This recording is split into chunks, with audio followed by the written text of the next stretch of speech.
Hello everyone, आप सबका स्वागत है मेरे चैनल भोजपुरी दीवानी 892 पे। आप लोग कैसे हैं? उम्मीद करते हैं आप लोग बहुत ही अच्छे होंगे, स्वस्थ होंगे, मस्त होंगे। दोस्तों, मैं अपनी ज़िंदगी का कुछ ऐसा पल आप लोग के साथ शेयर करना चाहती हूँ, ऐसी पर्सनल चीज़ें शेयर करना चाहती हूँ जो मुझे नहीं लगता है। मैं भी सोचती हूँ तो मुझे लगता है कि यार ऐसा भी होता है क्या, ऐसा भी हो सकता है क्या। दोस्तों, जब हमारे जीवन में जब तक हम जिस चीज़ का सामना नहीं करते हैं तब तक हमको लगता है कि ये चीज़ें सही है, ये लोग सही है, ये लोग मुझे कुछ नहीं कर सकते, ये लोग हम मतलब मीठी बातें करेंगे तो ऐसा लगेगा ना कि नहीं, ये लोग हमारे लिए बहुत अच्छे हैं। सामने कुछ और बातें और पीठ पीछे कुछ और बातें होती है। अब इंसान को कैसे पहचाना जाए, कैसे पहचाना जाता है, कैसे पहचान होती है, ये तो बिल्कुल भी नहीं। हम लोग तो अभी मतलब मुझे उतना पता भी नहीं था कि लोग को कैसे पहचानते हैं। और मुझे ऐसा लगता है कि हाँ, सामने वाला अगर मेरे से अच्छे से बात कर रहा है तो वो हमारे लिए बहुत अच्छा है। मैं उसे तमीज़ से बात कर रही हूँ, मैं उसकी इज्जत कर रही हूँ, मेरा वो इज्जत कर रहा है, रिस्पेक्ट कर रहा है, तो वो हमारे लिए बहुत अच्छा है। और हमारा केयर कर रहा है तो वो हमारे लिए बहुत अच्छा है। बट वो चीज़ें जब आपके साथ रहने लगती है, वो इंसान आपके साथ रहने लगता है, तब आपको पता चलता है कि अरे यार, ये तो ऐसा था। मैं तो इतने दिनों से अंधेरे में थी, असली चेहरे तो अब आ रहे सामने। दोस्तों, कुछ समय पहले हमारी शादी अभी हुई नहीं थी। मैंने बहुत सारी चीज़ों का सामना किया, बहुत सारी चीज़ों का। हमारे घर वाले, मैं घर में सबसे बड़ी, मैं पापा की एक बेटी और 2 भाई हूँ। तो हमारे घर में कुछ ऐसी कोई प्रॉब्लम नहीं थी, कुछ ऐसी दिक्कत नहीं थी। बाकी जब हम धीरे धीरे बड़े हुए, जैसे जैसे हम बड़े हुए, तो बहुत जगह से हमारी बुआ लोग के लिए रिश्ता आता था। तो लोग बोलते थे कि, कोई लोग बोलते थे कि लड़की मतलब आपकी, मेरे पापा को, कि अपनी बेटी से ही शादी करिए, ऐसे कुछ करके। तो हमारी मम्मी बोलती थी कि जब मेरी ननद अभी कुंवारी है तो फिर मैं अपनी बेटी की शादी कैसे कर सकती हूँ। अभी हमारी ननद है, हमारे देवर है, हमारे 2 चाचा, मतलब एक चाचा और एक बुआ का शादी, मतलब उन लोग का शादी 2 सप्ताह में उन लोग की शादी ख़त्म हुई। दोनों का आगे पीछे शादी था। वैसे ही छोटे वाले चाचा का भी आगे पीछे शादी था, छोटे वाली बुआ का भी। तो हमारे साथ एक ऐसा हुआ, मतलब छोटी सी घटना बता सकते हैं इसको।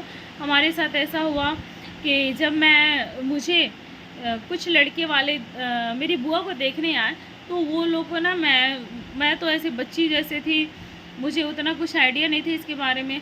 हाँ, मैं देखी थी कि हमारे बुआ की सगाई होती है या देखौखी कैसे होती है। तो हम भी वैसे ही सब लोग रेडी होके जाते थे, हम लोग भी वैसे ही रेडी होके जाते थे। तो लड़की वाले ने बोला कि मुझे इस लड़की से शादी करना है। तो लड़का वाले बोले कि मुझे इस लड़की से शादी करना है।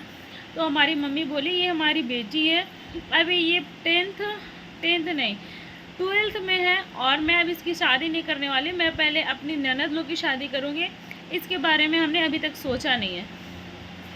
तो उन्होंने बोला कि अरे कोई बात नहीं, आप सोचे नहीं हो तो कोई दिक्कत नहीं है, आप लड़की को दे दो, मैं शादी कर दूँ, मैं वो रख लूँगी। क्या हम लोग के रिलेशन में ना, रिलेशन नहीं, हम लोग के मतलब शादी ब्याह होते हैं तो कुछ लोग ना गौना रखते हैं, गौना।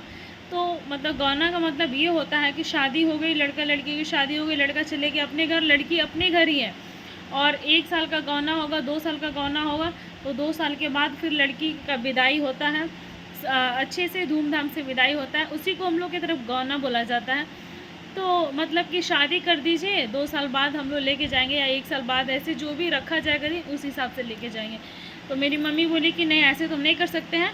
और हमारे पापा बोले नहीं नहीं, ये सारी चीज़ें हमारे घर में नहीं चलती, हम ऐसे शादी नहीं होगा। फिर धीरे धीरे जैसे जैसे हमारे लोग ज़िंदगी में, उस समय बुआ की शादी फिक्स हो गई थी, दूसरे लड़के वाले आए, बुआ की शादी फिक्स हो गई। आज हमारी बुआ बहुत खुश है, उनके हस्बैंड सीआरपीएफ में, बहुत खुश है।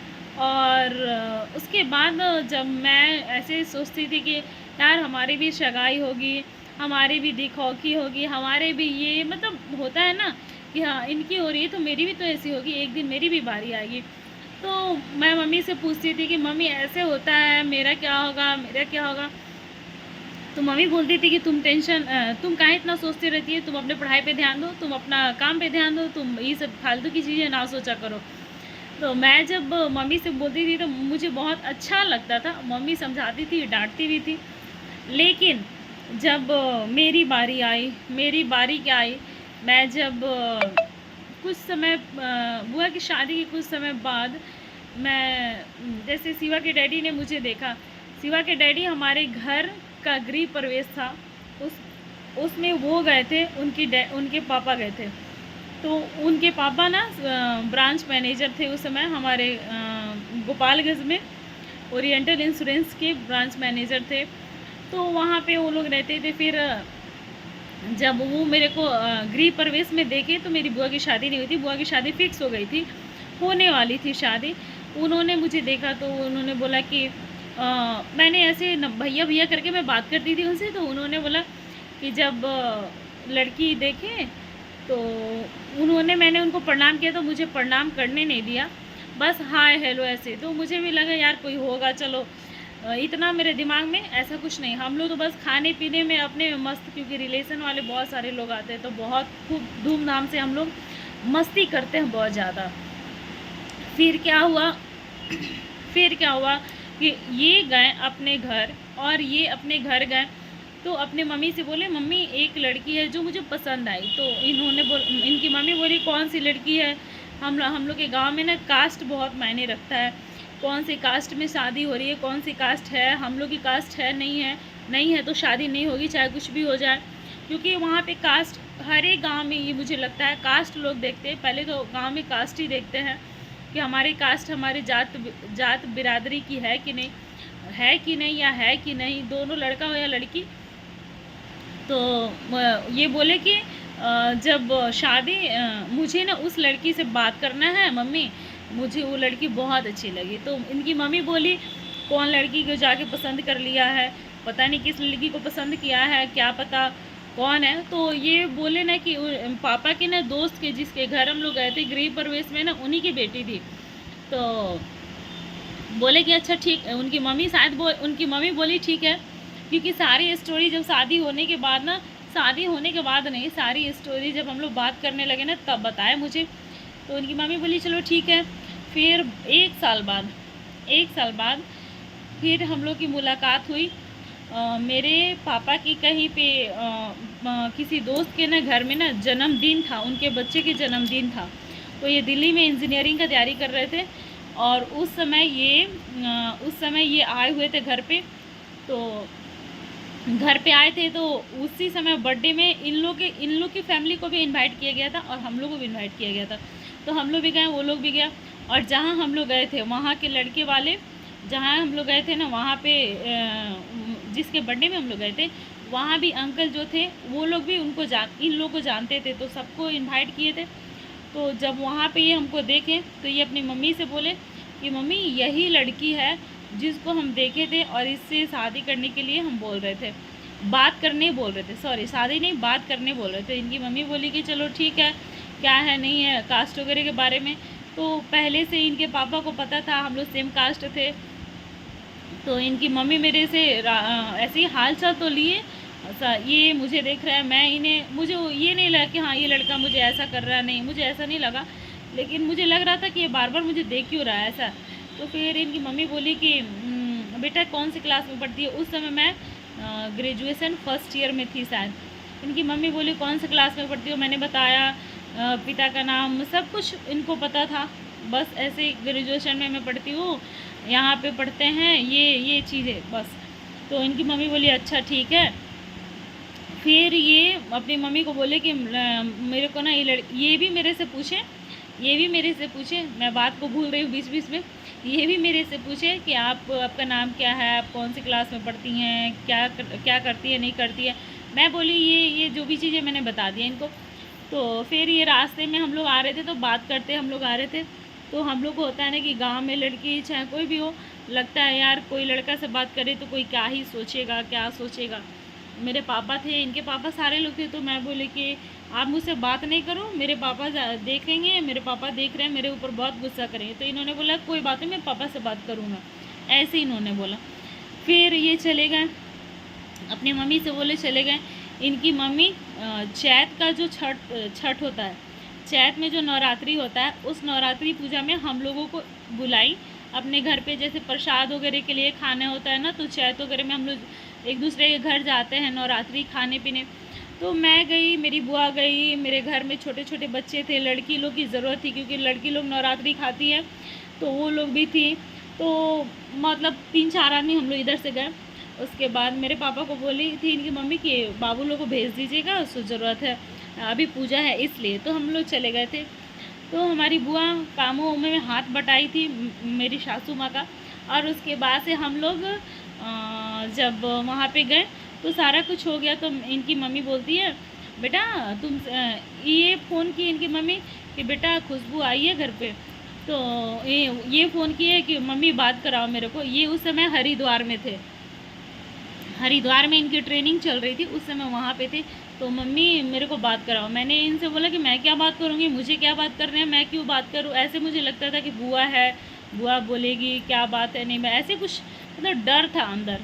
तो इन्होंने बोला बुआ बोली कि जब बोल रही है बात करने तो बात कर लो। तो मैं बोली चलो बुआ बोल दी तो मैं बात ही कर लेता हूँ। तो मैंने फ़ोन उठाया तो मैं बोले हेलो, हाँ नमस्ते भैया। तो इन्होंने बोला मुझे भैया नहीं बोलो। मैंने बोला क्यों। मुझे उस समय मैं कुछ देर के लिए शांत हो गई, ये यार ऐसे क्यों बोल रहा है। फिर मैं बोली क्यों, मैं आपको भैया क्यों नहीं बोलूँ। तो इन्होंने बोला कि मैं आपको ऐसे मानता हूँ, ये वो बहुत सारी चीज़ें बोला कि इस समय मैं हरिद्वार के मंदिर में हूँ, भोलेनाथ के मंदिर पे ये थे। और यही ये बोल रहे थे कि ये भोलेनाथ अगर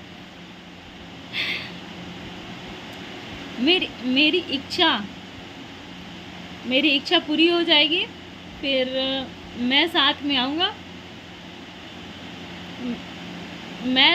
आऊँगा, उसको लेके। तो ऐसे मतलब वहाँ पे इन्होंने मन्नत मांगा है। तो मैं बोली कि ऐसे क्यों आप कर रहे हो। मेरे पापा को पता चलेगा तो मेरे पापा बहुत गुस्सा करेंगे और हमको मारेंगे भी, और डांट तो पड़ेगी ही पड़ेगी, मेरे मम्मी भी गुस्सा करेगी। तो उन्होंने बोला कि हम मम्मी पापा से बात कर लेंगे। फिर हम इतना बात किए, बात करके उसके बाद से हम फ़ोन रख दिए। तो ये पूछे कि आपके पास फ़ोन नहीं रहता। मैं बोली कि नहीं हमारे पास फ़ोन तो नहीं रहता है, मेरे पापा के पास फ़ोन रहता है और मेरे चाचा के पास फ़ोन रहता है, क्योंकि हमारी फैमिली जॉइंट फैमिली थी है। तो एक दूसरे से जो भी बात होता है ना, तो उसके फ़ोन पे फ़ोन आया तो लो बात कर लो, ऐसे करके। उस समय उतना फ़ोन भी नहीं था हमारे घर में, पापा के पास फ़ोन रहता था। फिर इन्होंने बोला चलो ठीक है पापा का नंबर दो, मैं पापा के फ़ोन पे कॉल करूँ। मैं बोली कि मैं नहीं दूँगी नंबर, मैं दूँगी तो पापा को बताओगी खुशबू नंबर दी है तो पापा हमको बहुत डांटेंगे, बहुत कुछ बोलेंगे कि यही सब कर रही है ऐसे वैसे। तो बोले कि कुछ नहीं बोलेंगे, तुम नंबर दो। मैं बोली कि मैं नंबर नहीं दूँगी, मैं अपनी बुआ को दे रही हूँ, आप बुआ से बात करो, इससे आगे मैं कुछ नहीं बात कर सकती। आप बुआ से दो, बुआ को दे रही हूँ मैं, बुआ से बात करो। फिर इन्होंने बोला कि तुमसे अभी हमको बात करना है, कुछ देर पहले बुआ को दो, नंबर दे देगी फिर मैं तुमसे बात करूँ। मैं बोले ठीक है। तो ये नंबर बुआ ने मतलब बुआ को फ़ोन जब हम दिए तो बुआ बोली कि भैया का नंबर तो होगा आपकी मम्मी के पास। तो मम्मी बोली कि हाँ मेरे पास नंबर है, सो हम दे देंगे, तुम टेंशन ना लो। तो उन्होंने मम्मी ने नंबर उनको दिया। तो फिर जब मम्मी नंबर दी उनको तो ऐसे कुछ दिन तक कॉल नहीं आया। फिर बाद में मुझसे बात किए, जब नंबर मिल गया मम्मी बोल दी कि मेरे पास नंबर है। फिर वो मुझसे बात किए तो बोले कि मुझे ना तुमसे शादी करनी है, आप चाहे जैसे करना होगा मैं तुमसे करूँगा शादी। तो मैं बोली कि देखिए हमारे घर में हम लोग के कहने से कुछ नहीं होता है, जैसे पापा जहाँ करेंगे शादी वहीं पे होगी शादी। तो बोलते हैं कि क्यों तुम्हें मैं पसंद नहीं हूँ ऐसा वैसा। मैं बोली कि पसंद की कोई बात नहीं है, अगर हमारे माँ बाप कर देंगे तो मैं कर लूँगी और नहीं करेंगे तो मैं नहीं कर सकती हूँ।